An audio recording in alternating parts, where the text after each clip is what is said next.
What's up, guys, and welcome to a brand new episode of the King's Corner. Thank you so much for popping in this week for another couple reviews. We're going to start talking about the film that came out a few months ago in theaters, finally able to catch it on physical media, on 4K Blu-ray, 4K Steelbook, actually.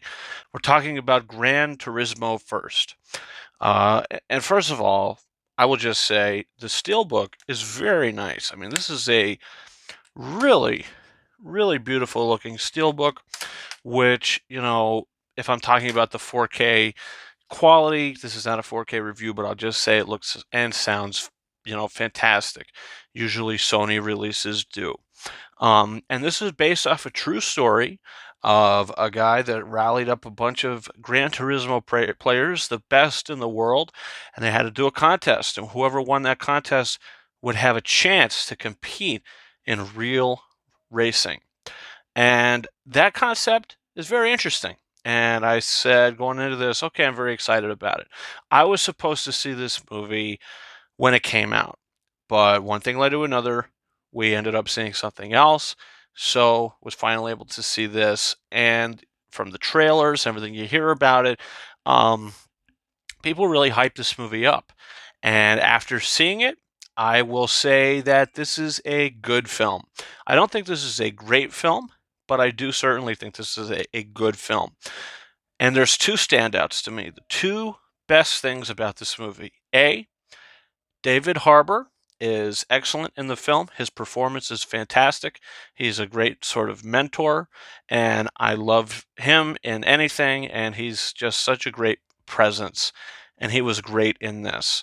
And the other thing that I thought was a highlight was the actual racing scenes. The way they're shot, there's a lot of drone imagery, there's really nice cinematography, and the sequences are very entertaining and very suspenseful. But the rest of the film outside the racing stuff is, I won't lie to you, pretty cliched and pretty basic. You have, this average kind of guy, kid who's playing Gran Turismo, getting into it, and he gets into this contest, and it takes the turns that you might expect. There's parts of this movie that reminded me very much of the first Cars film, with like David Harbour's character giving me like Doc Hudson kind of vibes, with some things that happen there, and with the main character having sort of Lightning McQueen vibes from particularly Cars 3. There's one scene in particular which is very similar. If you've seen this film and that film, you'll know what I'm talking about. But yeah, other than the great suspenseful, thrilling race sequences, David Harbour, everybody else is giving a good performance. I think Orlando Bloom is good, but he's overcooking it at times. I love Orlando Bloom, but he's overcooking it a little bit in this movie. And I think it's a little too long. There's an emotional relationship aspect that they add into it that just adds to the cliche of it. Um, his family not being supportive and then becoming supportive. It's all just very like, okay, we've seen this before. But I do think the movie's entertaining enough, and I like the story overall. And yeah, the performances in David Harbour is really good. So in the end of the day, I don't think Gran Turismo, like I said, is a great film, but I think it's a good film. And I'm going to give it 3.5 out of 5 stars. And if you're interested, you'd play the games.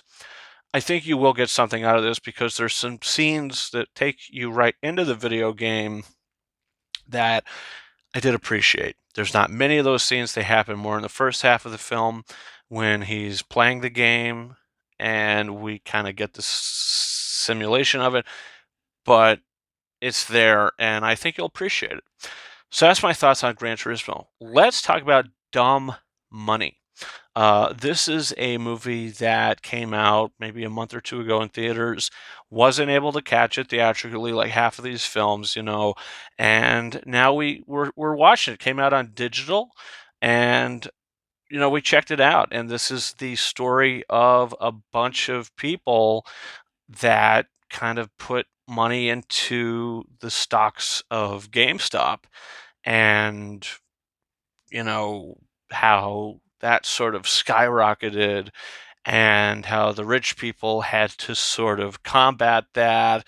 And it's kind of a fight between the poor and the rich, or maybe not necessarily poor, but the lower to middle class versus the rich. And you get to see um, the story unfold. And this movie, I think, has really good trailers, but I don't think the film is as good as the trailers. I feel like the screenplay here is very wordy. It's very talky, like a film like this you'd expect it to be, but it doesn't really add much character in this film. Like Paul Dano's character, Shailene Woodley's character, Seth Rogen's character, all these people just sort of feel like puzzle pieces that are part of this overall story. I didn't care about anybody in this movie. I not saying they're not likable. I'm just saying they're all very cookie cutter. You know, I don't want to say wooden because the performances weren't wooden, but there's not a lot to these people, you know, given in this film. You have just what they do, and when they're going to put more money on the stock or sell the stock or whatever the case may be. You just get all these people, and then the Seth Rogen people who's playing kind of the richer side of it. Um, I didn't find myself caring about these characters. Now I know it's a true story, and you're supposed to care about the situation, but when you watch a movie like Blackberry, which is very similar, it's about the rise and fall of BlackBerry. That film has characters that you can't care about. The Jay Baruchel character. You do care about him because I do feel like it's a better written film. This film gives you the story. It's like this movie is just like bullet points, basically. Um, is it entertaining? Yes. Are the performances good? Yes. But overall, I just don't think this movie has rewatchability to me. This felt like sitting down and going to school. Um, it didn't really feel like very immersive. It felt like I was watching it from the outside. Um, so, am I disappointed by it? No, but I don't think I liked it all that much either. I just thought it was okay. And unfortunately, I'm very indifferent to this one. And Dumb Money is a 3 out of 5 star film for me. And if you do want to watch it, you do plan on watching it, I don't know if it's worth $20 to buy it digitally, but that's a decision that you're going to have to make. So that's my thoughts on Dumb Money. The final film we're going to be talking about in this video is another one that recently came to Blu-ray. It's called It Lives Inside. This is a little horror film that came out in theaters, again, month or two ago, that I'm finally able to check out on physical media. That's what happens. These movies come out in theaters, and when they come out at home, at digital, whatever the case may be, I'm able to talk about it. That's just the case when you have a 7-month-old. You can't get out to every film theatrically. So, yeah, It Lives Inside. This is a story of a girl who has a friend, or I should say, had a friend. They aren't really friends anymore. She decided to fit in a little more while the other girl just sort of got stranded. And, one thing leads to another, and this friend has something going on. And after a little confrontation, our lead character gets the crap, gets the glue stuck to her shoe, if you will. So yeah, look, this is a movie that I thought was, pretty well realized with the screenplay of it, and how these characters, of the Indian culture and Indian heritage and all that, how it plays into the story in the overall problem. I did enjoy that, and I appreciated the performances. I liked the characters. Things happen in the movie that surprise you. So, is the story a little flat? Maybe. Not a ton going on here, but if you compare this movie to, like, The Boogeyman, uh, I just think this is a better film than The Boogeyman, even though that was a bigger film, brought out by Fox. This little film by Neon, not a lot of people are going to see.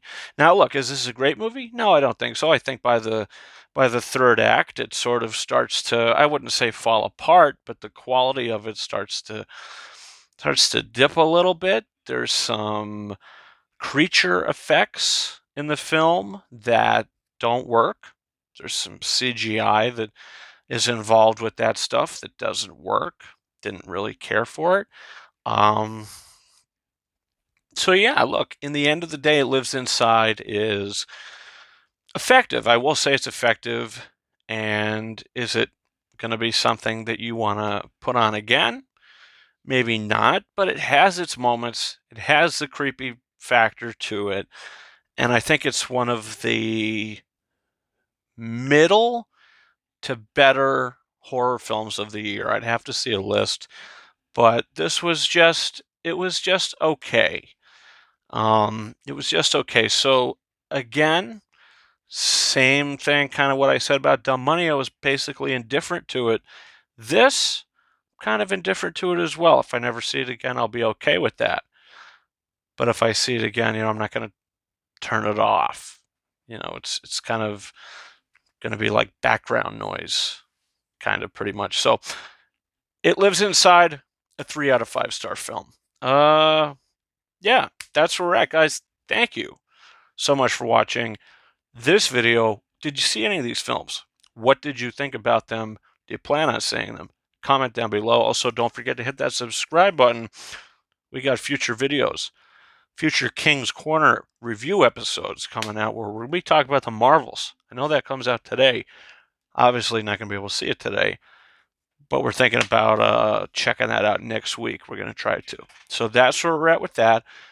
Also, a bunch of other stuff coming on the channel as well. You can follow me on Twitter and or X at RyanKing72 and Instagram and TikTok at KingArises131. That's been it for me. Thank you guys so much for watching this one. And until next time, over and out.